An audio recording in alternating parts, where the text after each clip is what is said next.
Gotta wonder about these things.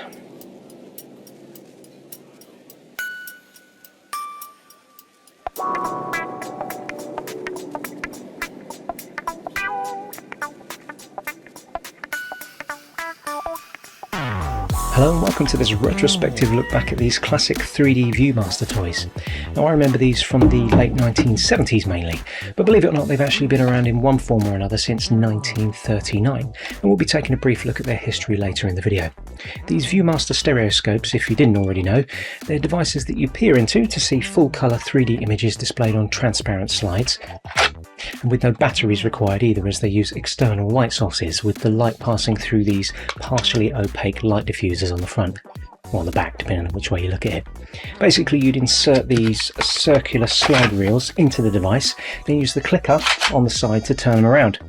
Each reel contains 7 3D images split into 14 slides, with the slide on each opposite side providing a left and right image for each eye, which is what creates the illusion of a three-dimensional picture when you're looking inside.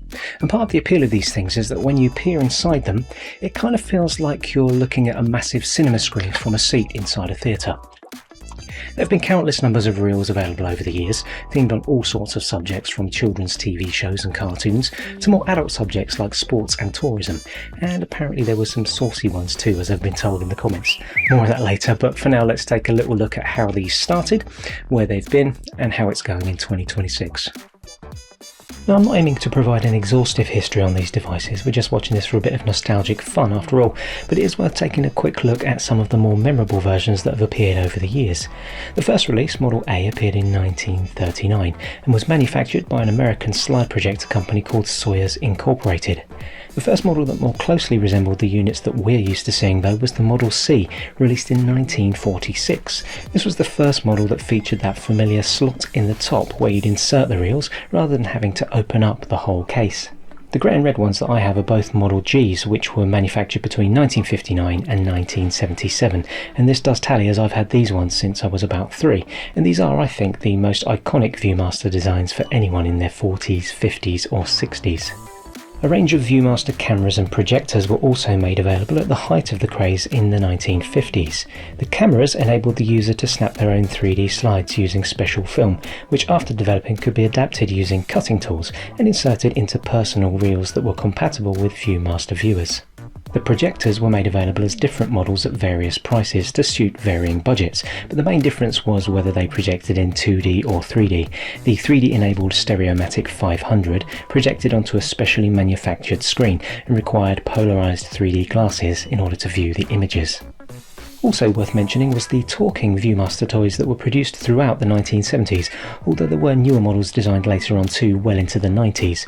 The reels for this 1970s version came supplied with accompanying record discs that the talking Viewmaster could play in sync with the 3D images, providing the user with an audio experience.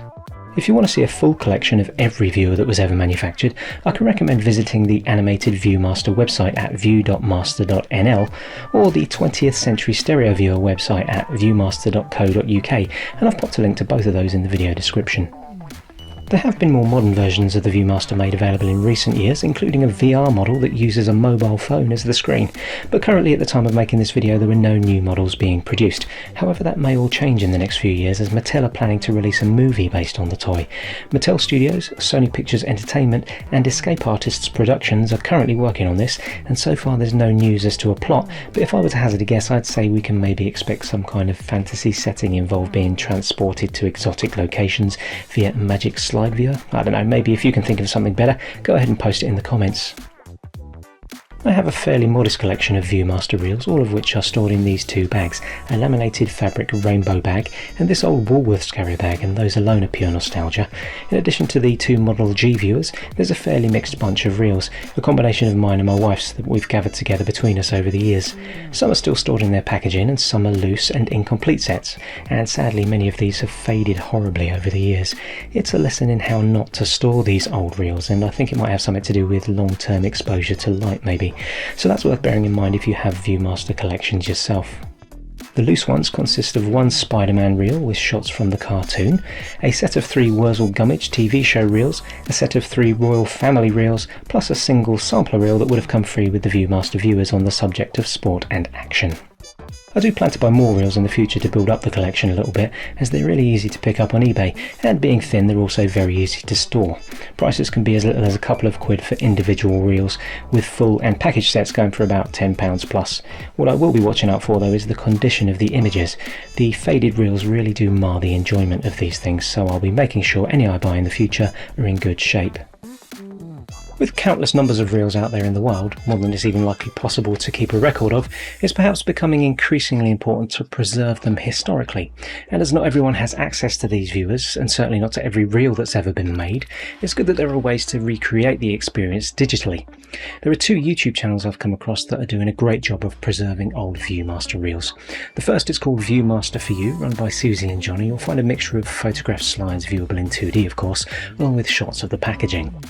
The second is Real 3D Videos, and here you'll find beautifully scanned images from a wide selection of reels presented on screen not only in a format that can be viewed in a virtual reality headset for the full 3D experience, but also in a swapped around side-by-side format that lets you actually see the 3D images by crossing your eyes. I don't recommend this for anyone with medical eye issues, but if you are comfortable with going boss-eyed, the best way I'd suggest is to full screen the videos on as large a screen as possible, and preferably in a darkened room, then gently allow your eyes to cross until both images combine into one. If you manage to pull this off, your eyes will settle into just seeing one image in the middle, in full glorious 3D. Again, if you're unsure about your eye health, just don't even attempt it. I can do it for a little while myself, but my eyes get super tired after about 3 or 4 images, so take that as a word of caution. The scanner that was used to make those real 3D videos was made by a chap from the CodeMakesItGo YouTube channel, and he's uploaded a video there explaining how the whole process works. I've linked to that video and the other 2 channels as well in the description, so I highly recommend checking those out. So now we've seen the professionals do it, I couldn't resist giving it a go myself, and I did record a brief close-up video of one of my reels for a recent Retro News Round video. However, I literally held the reel in front of a white monitor screen and hit record on my camera, so you can see how that turned out on the screen right now. I couldn't do this dedicated Viewmaster video though without putting in some extra effort, so here's the method I came up with for this video. I placed a piece of white A4 paper behind the reel and lit that up evenly with a basic LED ring light. The reel was stuck in place with blue tack, and I held my camera whilst filming each slide close up. A tripod was an option, but this camera has a built-in gimbal which does a great job of stabilising the footage. I went with filming rather than photographing because it meant I could use my video editing software to extract the best looking frames as still images. After extracting the images, I tidied them up a bit in Photoshop and saved them off as individual 2D slides like this one, and as side-by-side images that can be viewed in 3D by using the cross-eyed method. Not as good as the pro-level scanner, I have to admit, but that's about as good as I can get from a setup using equipment I already had at my disposal. Let me know what you think in the comments, and let me know also if you have any other ideas about how to record these things. Now, I know these have always been super popular devices over the years, so I asked you lot on social media for your Viewmaster memories, and here's what a few of you had to say. Bitnacked on Blue Sky Social had one as a kid and rebought one on eBay just last year, along with some Disney Tomorrowland and Yosemite National Park reels. It's all still working and in good shape, and as Bitnack points out, who needs an Apple Vision Pro anyways? I suppose VR headsets are the modern equivalent of Viewmaster, but being basic plastic devices that you could buy with pocket money, they were perhaps a bit more accessible. Subtanian on Mastodon tentatively told me about an experience at the age of 9 or 10 years old discovering a Viewmaster in his uncle's kitchen which contained a, let's just say, saucy 3D reel. Apparently after flicking through all 7 of those scenes, mesmerised, it turned out to be quite a happy ending for the guy featured in the last slide. Moving on, and Clio on Blue Sky lost their original Viewmaster to the ages but still has a 1985 She-Ra disc that makes them smile and included some photos to go along with the comment. And we're seemingly unable to escape the legacy of saucy slides, as there's also mention of a reel featuring racy ladies of the 1920s, harking back to the times when stereograph images were first becoming popular in the early 1900s. Taichi Lima from the YouTube community posts has a Viewmaster plus a more rudimentary 3D viewer that was a promotional item from Weetabix, possibly from the late 50s or early 60s. These operated using printed colour stereograph cards like the one pictured here, which were held in front of the eyes and magnified by the device. There were other types of picture cards available, but for some reason all of Taichi Lima's pictures seem to have been taken in a zoo. Fuzzy on Blue Sky Social can't remember the 3D element, but did have a Viewmaster projector which would project images onto the bedroom wall. He and his sister had a few reels including Laurel and Hardy, Bonanza, Flipper, Pippi Longstocking and the Smurfs, and Fuzzy's mention of the projector reminded me of a long forgotten device that I had around the age of 8 called the Viewmaster Showbeam, and I really loved it. It was a battery operated device not unlike a torch which beamed images from interchangeable cartridges onto the wall.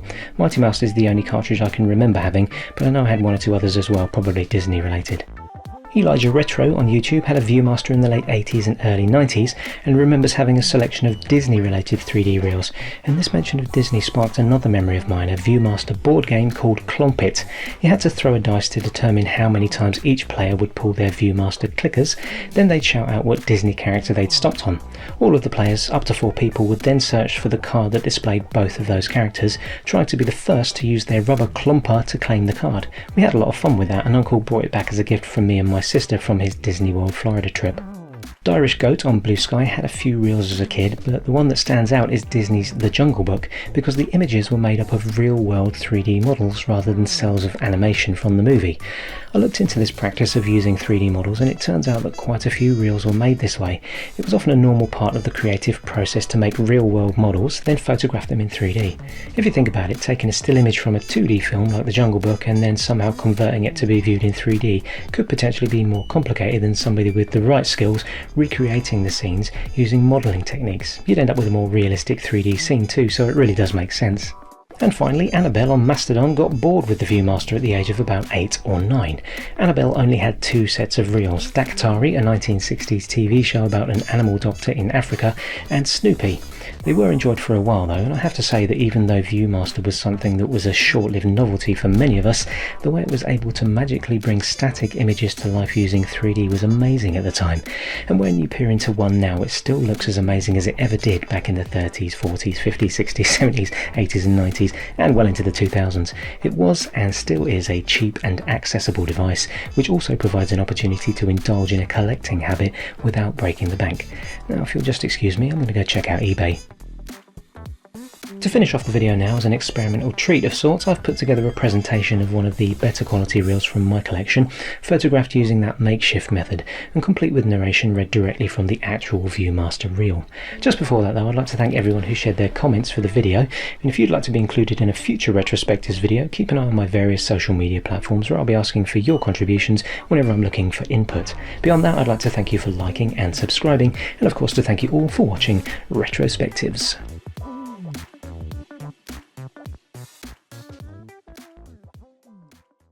This is a Viewmaster preview reel picture tour of Sports and Action Special Interest, which would have been included for free with the Viewmaster viewers in 1972. Also note there is a graphic depiction of Spanish bullfighting included in these historical images at slide number 3. Number 1. From the Secrets of the Sea packet.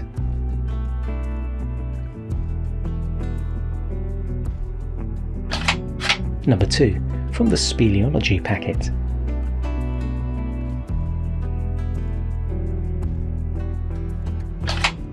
Number 3. From the Spanish bullfight packet.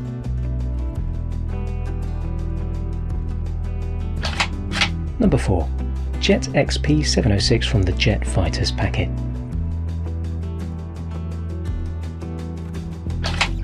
Number 5. Over 1,000 subjects.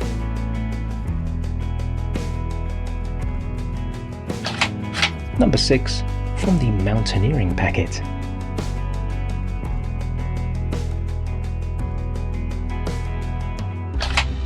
And finally, number 7, the Mattress Sport prototype from the Automobile Racing packet.